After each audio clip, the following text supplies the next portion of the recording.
öz sözlərini buradan media vasitəsilə cənab Ali Baş Komandana çatdırmaq istəyirlər. Buyurun, zəhmət olursa özünüzü təqdim edin. Mən Cabbarov Şaiq Ötərxanoğlu. 2007-ci ildə Xəyan MMC-dən mənzil almışdım. Mənzilim sonra məlum oldu ki, 2 nəfərlik. Məndən qabaq olana ev verildi, mən qaldım.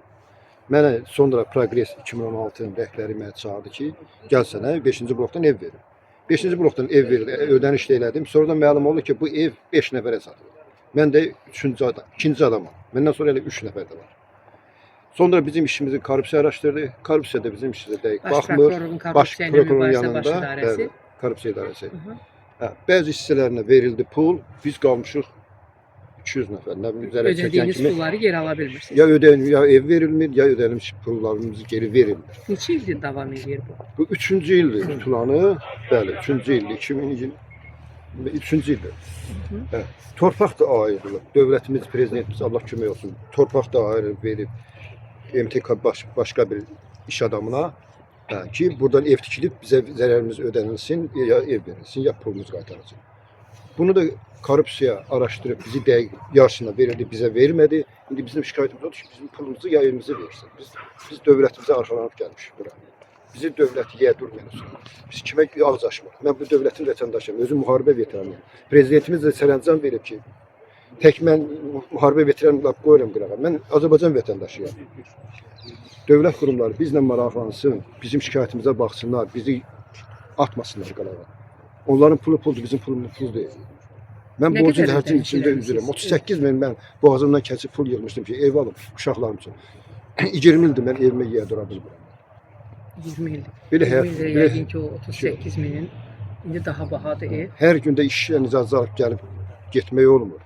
Bunu bir dəfəlik konkret yoluna qoysunlar, bizə dəqiq bir söz desinlər. Biz bura gəlmişik ki, bizim şikayətimiz odur ki, o mənzildə, o Progress aldadılan adamların bəzilərinə verildi, yarısından çoxuna. 30% qalıb pulsuz. Ya ev verilmir, ya pulsuz. Biz məhkəməyə niyə gözləmirik? Onlar məhkəməyə gözlədi. Onlar kimləsə üzləşdilər, xeyr. Bizdə üzləşməmiş. Harada gedir məhkəmə, harada gedir? Sumqayıt Ağır Cinayət Məhkəməsində. Ağır cinayətlərdədir proses, yoxsa şəhər məhkəməsində? Ağır Cinayət, Sumqayıt Ağır Cinayət Məhkəməsində iş gedir. Ancaq bizim oradan... Cavabdeh kimdir? Progress 2016? Progress 2016'da bizim şikayətimiz Emin Səməndərov deyəndə Progress 2016 MTK'dan bir də korrupsiya idarəsindəndir ki, bu dövlətin MTK'sında, bu dövlətdən icazə alıb bu işi görməyə. Və niyə indi bizə yaxın durmuşdur? Biz sizə arxalarını oradan ev götürmüşük. Korrupsiyanın nəzarətində olub o MTK. Bizim o arxayın olub, orada pul verdik, ev götürdük.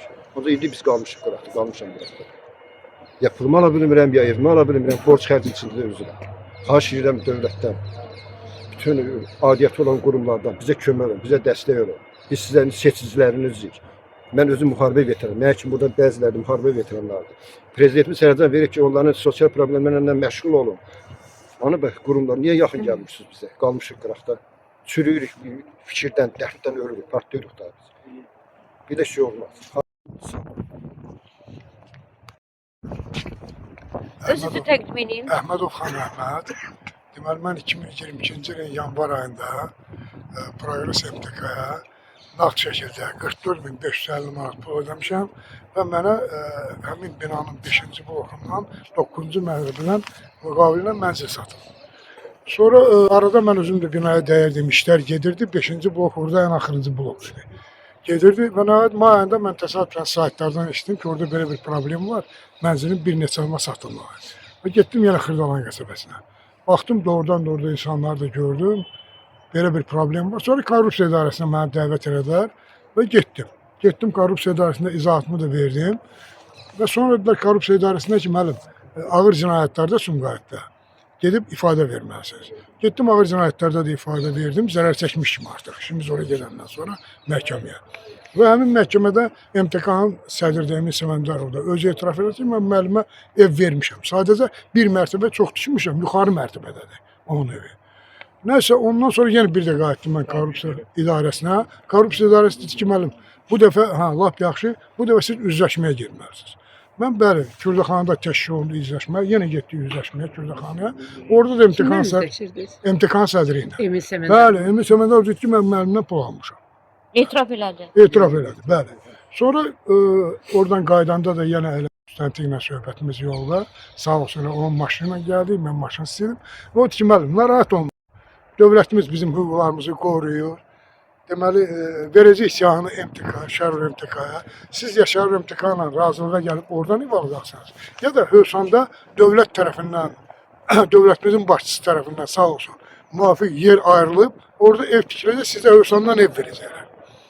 Və bu sonra, Mizadan. vallahi bilmədim, Hövsanda hardan deyil Sonra bilmədim. tikdilər, Miza tikdi. Yox, orada deyəsən tam boş yerdən ayrı var. Şərur MTK-dan. İsfəndiyar. İsfəndiyar müəllim, bəli. Sonra mən orada Şərur MTK-ya da bir neçə gedirdim. Orada da MTK-nın nümayəndələrinə durdum. Bəs dedilər ki, onunla əlaqə saxlayın. Şərur necə gəldi, oranı aldı? Onun ki, o korrupsiya idarəsinə dövlət özü həll edib. Özü həll edib. Ha. Mən gedirdim MTK-ya, soruşuram ki, mənə dedilər MTK-dan sizə zəng gələcək. Bir neçə dəfə MTK-ya getdim, dedim bəs belə, dedilər müəllim, siyahı gəlir, sizin adınız gəlmir. Gəlsin sizin adınızda siyahıda, biz sizi də razı salarıq. Hər hansı bir variantdan da razılığa gələrik. Sonra yenə korrupsiya idarəsinə, son bir ildə orada dedilər, gözlüyün müəllim, rəhbəri ilə məsləhətləşirik, siyahı hazırlanır. Son dəfə mən dekabr ayında oldum orada, dedilər müəllim, gözlüyün, bir balaca səbr eləyin, bu məsələlər həll olunur, siyahı geçsək. Yanvar ayında yenə 15-dən sonra hardasa səhv eləmirəmsə, mən yenə ora müraciət etdim. Bu il bəli. 2026-da. Bəli, 2026-da dedilər, hələ biraz qeyri-müəyyəndir məsələlər. Yəni konkret mənə heç nə demədilər. Nə demədilər ki, bu məsələ həll olunur, nə belə. Rəhbəri ilə məsləhətləşir. Prezident administrasiyasına Növbətçi- gəlmisiniz? Növbətçi Bura fraz. niyə gəlmisiniz? Bura gəlməkdən məqsədimiz o ki, biz öz haqqımızı tələb edirik. Biz MTK-nı tanıyırıq, korrupsiya idarəsini tanıyırıq. Korrupsiya idarəsi çoxlu insanları göndərib MTK-da dedilər mənə, pul da verilib, ev də verilib. Hətta o insanların bəziləri artıq aldığı evləri satmağa da vaxt tapıblar, öz işləridir. Öz işləri, halal xoşları olsun. Kimə düşürsə bu ev halal xoş olsun. Ancaq biz niyə qalmışıq buradan mənə aydın deyil. Əsas günahkar kimi görürsüz? Biz açıq bu məsələlərdə ancaq korrupsiyalar. Korrupsiyanı. Bəli, korrupsiya idarəsini tanıyırıq. Onun üçün onlar bizim hüquqlarımızı təmin Həll etməlidir. eləmirlər korrupsiya. Həll eləmirlər. Bəs. Mən heç yanda qeyd olunmamışam. 54.600 pul vermişəm 2019-cu ildən. Korrupsiya gedirəm. Bugün sabah uzadırlar. 2019-cu ildən bəri mən zərər çəkmiş kimi heç yanda qeyd olunmamışam. Niyə? Tələbim dövlətimizdən necə hamının zərəri ödənilib, həmçinin də bizim zərərimiz ödənilsin. Artıq dərəcədə xahiş edirik.